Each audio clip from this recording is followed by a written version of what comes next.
વડવાજડી મહેન્દ્રસિંહ માધુજી ડાભી સરપંચ મહંત બાપુનું અમે આર્ટિકલ વાંચ્યું હતું 2-3 દિવસ પહેલા કે રોડ ઉપર રાજકોટ એમને ઉધમ મચાયો હતો અને અહીંયા હાલ વડવાજડીમાં એમનું આશ્રમ નાનું એવું બનાવેલું છે અને બાપુનું અહીંયા 2 છોડ પણ મળેલા છે। તંત્રને જાણ થતાં એસઓજી અમારી સ્થાનિક પોલીસ બધી પહોંચી ગયેલી છે અને આગળની કાર્યવાહી અમે આ તંત્રને અમે કહેશું કે આગળની કાર્યવાહી કાયદેસર એ લોકો કરે।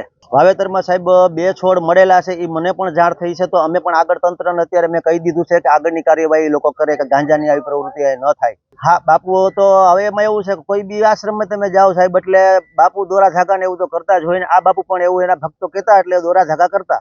એમની પહેલા મેં આર્ટિકલમાં વાંચેલું હતું કે એ એવું નાના એવા કોન્ટ્રાક્ટર હતા, અહીંયા 2.5-3 વર્ષથી હાલમાં આશ્રમમાં છે। આગળની કાર્યવાહી સાહેબ અમે ન કરી શકીએ એટલે અમે તંત્રને જાણ કરશું। મામલતદાર સાહેબમાં આવે ખરાબામાં એટલે મામલતદાર સાહેબને કહેશું કે કાયદેસરની કાર્યવાહી આગળ મામલતદાર સાહેબ હાથ ધરે।